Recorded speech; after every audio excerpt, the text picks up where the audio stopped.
அன்பு குழந்தா, என்னுடைய ஆசிர்வாதம் எப்பொழுதுமே உனக்கு முழுமையாக உண்டு. முழுமையாக நீ ஆசிர்வதிக்கப்படுவாய். அன்றைய நொடி, அன்றைய நாள் உன் கண்கள் நிச்சயமாக கலங்கும். சாயிநாதரே, உங்களுடைய ஆசிர்வாதம் எனக்கு கிடைத்துவிட்டது என்ற சந்தோஷத்தில் வரும் ஆனந்த கண்ணீர்தான் உன் கண்களிலிருந்து வரும் கண்ணீர்.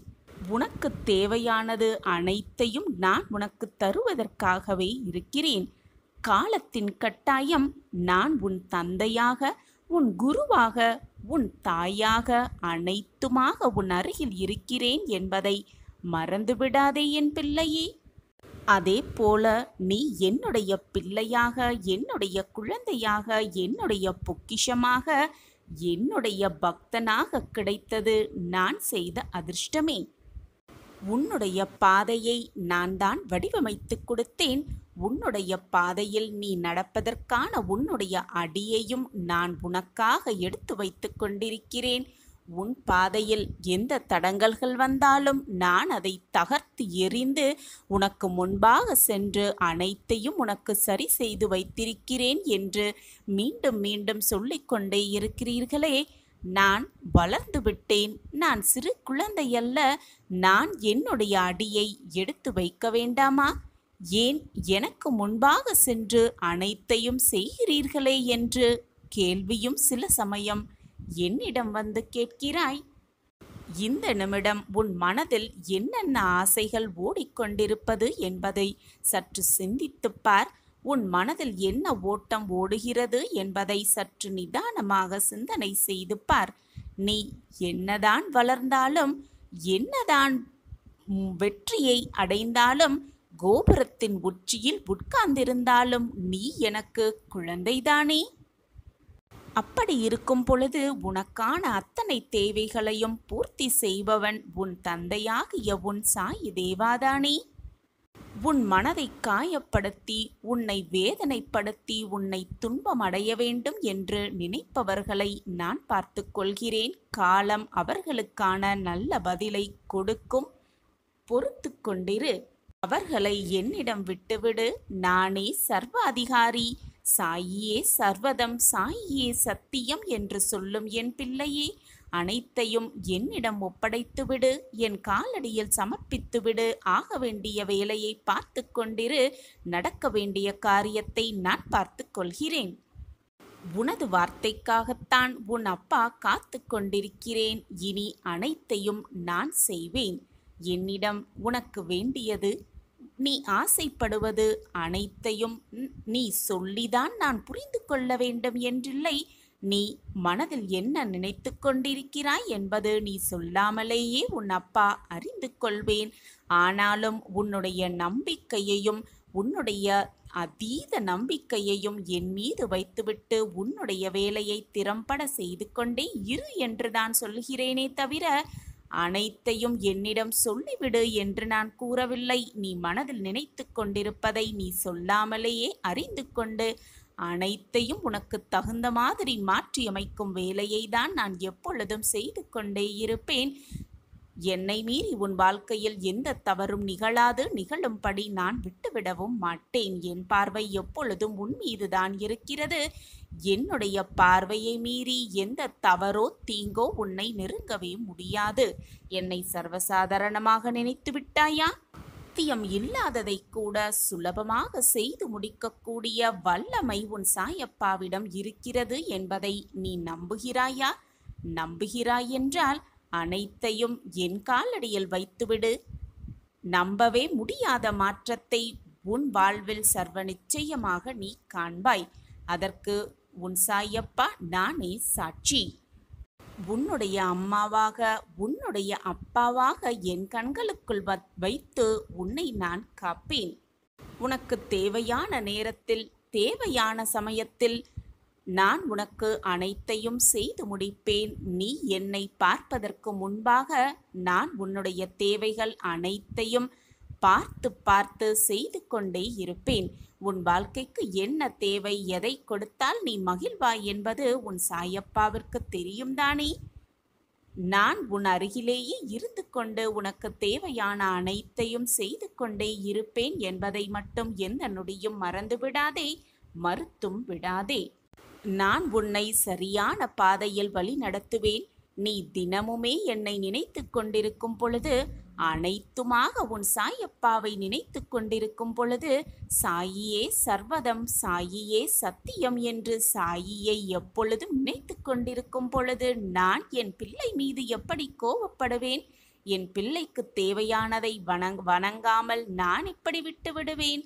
அனைத்தையும் வாரி வாரி வழங்கி உன் வாழ்க்கைக்கு என்ன தேவை என்பதை சிந்தித்து சிந்தித்து அதை செயல்படுத்தி உனக்கு தேவையான அனைத்தையும் உனக்கு கொடுத்து கொண்டே இருப்பேன்.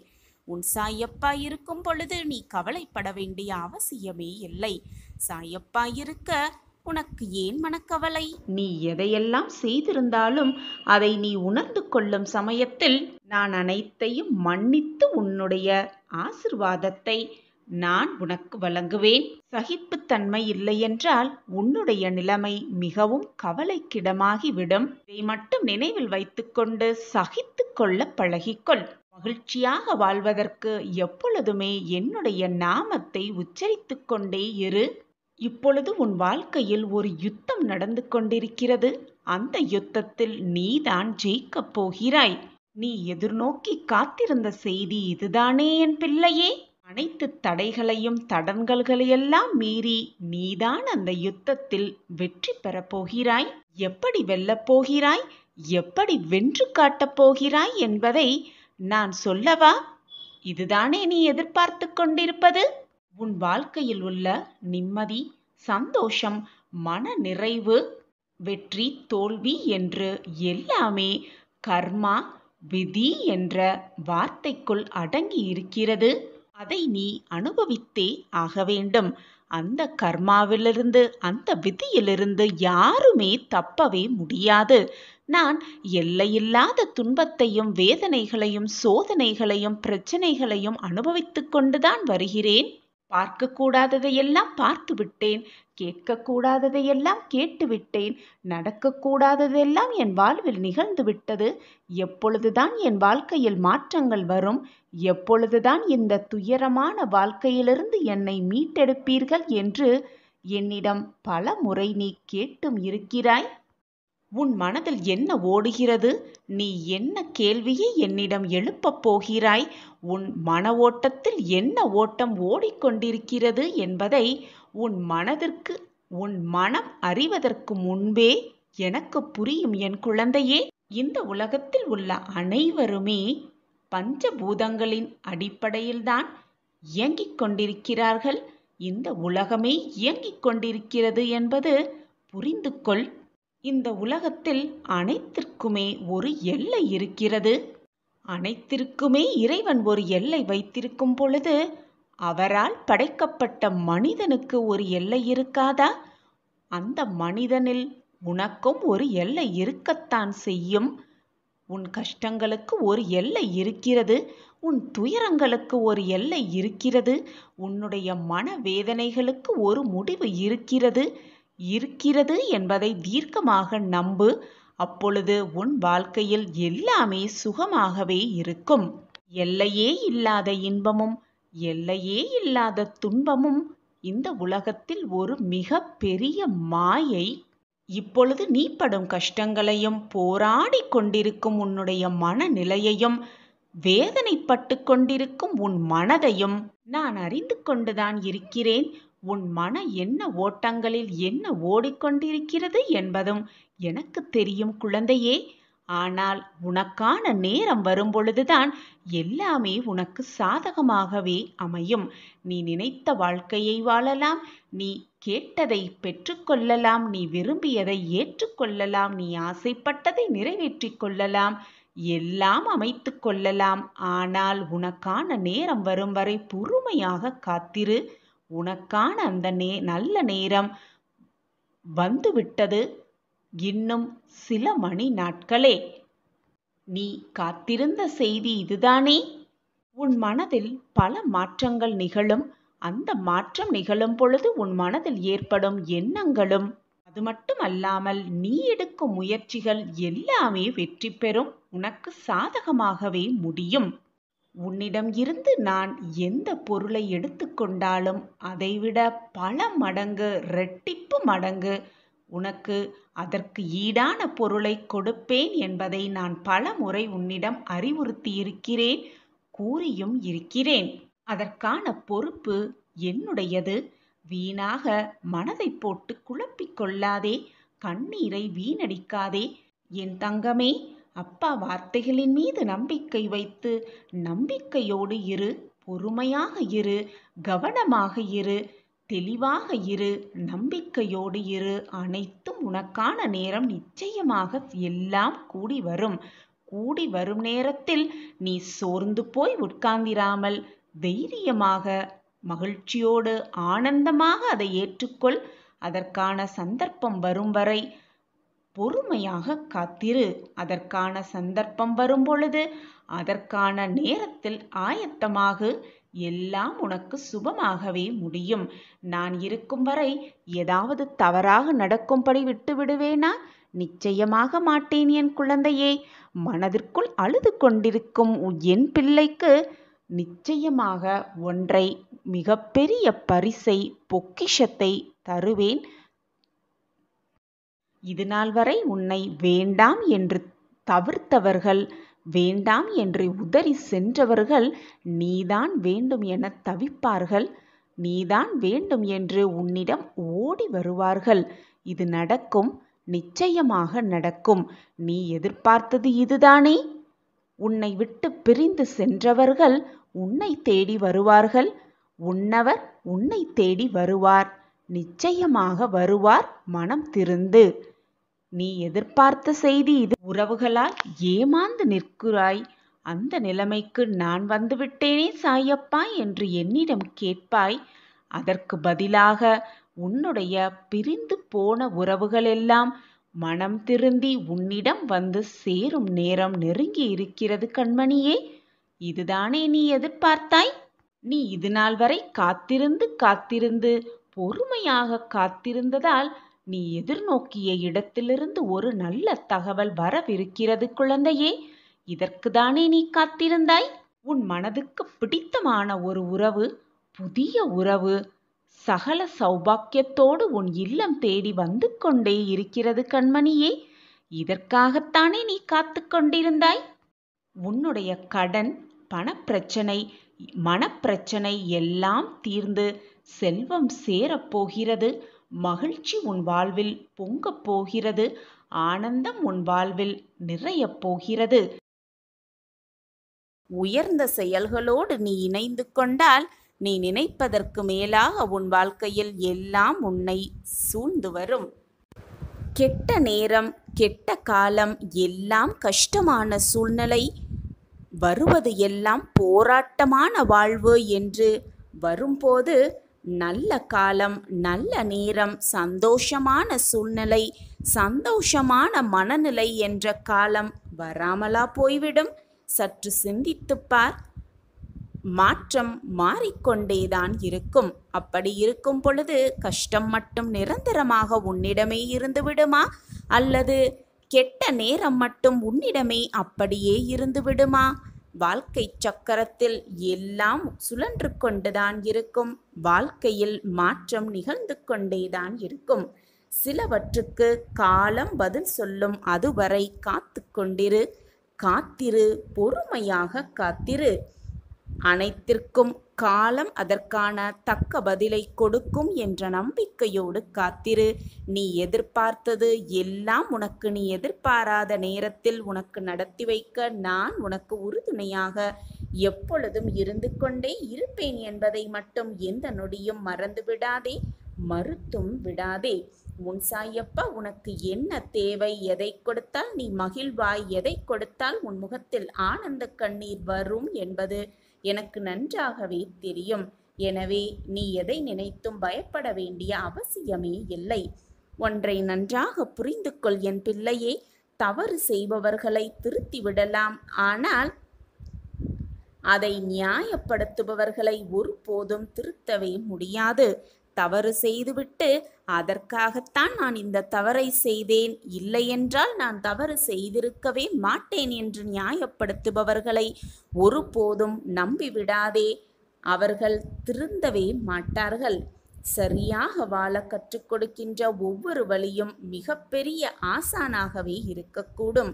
வலியாக இருக்கிறதே, வேதனையாக இருக்கிறதே, போராட்டகலமாக வாழ்க்கை சென்று கொண்டே இருக்கிறதே என்று சோர்ந்து விடாதே.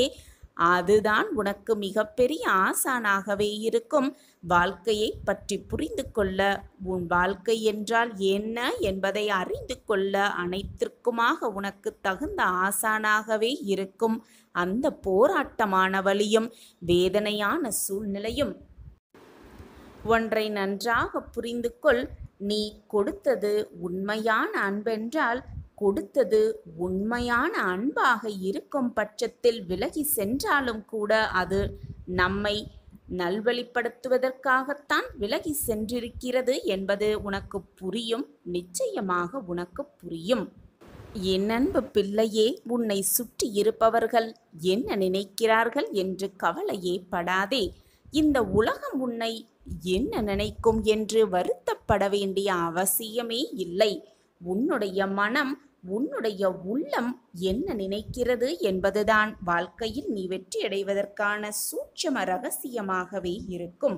இனிதான் உன் சாயியின் ஆட்டம் ஆரம்பமாக போகிறது. மிகப்பெரிய சிக்கல் இன்றோடு தீரப்போகிறது. இப்படித்தானே பாபா தினமும் சொல்லிக்கொண்டே இருக்கிறீர்கள்? என் மனதை ஆறுதல் படுத்துவதற்காகவும், என்னுடைய வேண்டுதல் கிடைத்துவிடும், பலித்துவிடும் என்றும், நல்லது நடக்கும், நல்லது நடக்கும் என்றும் தினமும் சொல்லிக்கொண்டே இருக்கிறீர்களே. ஆனால் எதுவுமே நிகழவில்லையே, எந்த மாற்றங்களும் நடைபெறவில்லையே என்றுதானே கேட்கிறாய்? இது தினம்தோறும் கூறும் ஆறுதல் வார்த்தைகள் போலத்தானே இருக்கிறது. என் பிள்ளையே, இது உனக்கான ஆறுதல் வார்த்தைகள் அல்ல. அதுவும் என் பிள்ளைகளுக்காக நான் ஆறுதல் வார்த்தைகள் எப்பொழுதும் கூறுவதும் அல்ல. இப்பொழுது நீ இதை கேட்டுக்கொண்டிருக்கிறாய் அல்லவா? இந்த வார்த்தைகள் உனக்காகவே, உனக்காக மட்டுமே கூறப்படும் வார்த்தைகள், சொல்லப்படும் வார்த்தைகள். உங்களின் பிள்ளைகள் அனைவருக்கும் இது கேட்கத்தானே செய்யும். இந்த வாக்குகள் போய் சேரதானே செய்யும். அப்படி இருக்கும் பொழுது உனக்கு மட்டுமே உரித்தான வாக்குகள் என்று எப்படி சொல்கிறீர்கள் சாயிநாதரே என்றுதானே உன்னுடைய அடுத்த கேள்வி. என் பிள்ளையே, என்னை சுற்றி இருப்பவர்கள் எல்லோருமே என்னுடைய செல்ல பிள்ளைகள்தான். இந்த உலகத்தில் இருக்கும் அனைவருமே என்னுடைய பிள்ளைகள்தான். ஆனாலும் இந்த வாக்கு ஒரு குறிப்பிட்ட சில நபரை மட்டும்தான் போய் சேர்கிறது. அதை என்னை சுற்றி இருப்பவர்களும் சரி, 100 மைலுக்கு அப்பால் இருப்பவர்களுக்கும் சரி, என்மேல் முழுமையாக நம்பிக்கையும் விசுவாசமும் அன்பும் வைத்திருப்பவர்களுக்கு மட்டுமே இந்த வாக்கு போய் சேரும். அதில் நீயும் ஒருவர்தான்.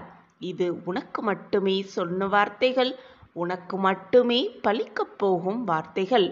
இனிதான் என்னுடைய ஆட்டம் உன் வாழ்வில் ஆரம்பம். உன் சிக்கல், மிக பெரிய சிக்கல் இன்றோடு தீரப்போகிறது. இது சர்வ நிச்சயமாக நடக்கும். உன் வேண்டுதல்கள் எல்லாம் பலிக்கும். நிரந்தரமான நன்மை உனக்கு கிடைக்கும். வாழ்க்கையில் பாதிக்கப்பட்டவனும் சோதிக்கப்பட்டவனும் பாவப்பட்டவன் அல்ல, பக்குவப்பட்டவன் என்றுதான் அர்த்தம். அவன் வாழ்க்கையில் மீண்டும் எப்படி சாதிக்கலாம் என்ற அனைத்தையும் அவன் பக்குவ மனதோடு பெற்றிருக்கிறான் என்றுதான் அர்த்தம். என்னுடைய சங்கல்பம், என்னுடைய ஆசிர்வாதம், என்னுடைய பாசம் யாருக்கு முழுமையாக இருக்கிறதோ, இந்த நேரம் யாருக்கு முழுமையாக கிடைக்கிறதோ அவர்களுக்கு மட்டுமே இந்த வாக்கு போய் சேரும். அதில் உண்மையிலும் உண்மை, இதில் எந்த ஒரு மாற்றமுமே இல்லை. இதை எப்பொழுது நீ கேட்க நேர்ந்தால் உன் வேண்டுதல் பலித்துவிடும். இந்த நேரம் நீதான் என்னுடைய ஆசிர்வாதத்தை பெற்ற முழு பிள்ளை என்று மனதார நம்பு. அப்படியாகத்தான் இப்பொழுது இந்த பதிவு உன் கண்களில் பட்டு உன் செவிகளில் விழுந்து கொண்டிருக்கிறது. அப்படியென்றால் நீ பாக்கியசாலிதானே. இப்படியாக நான் தேர்ந்தெடுத்தவர்கள் மட்டுமே இந்த செய்தியை சந்தோஷமாக கேட்க முடியும், கேட்டுக்கொண்டும் இருக்க முடியும்.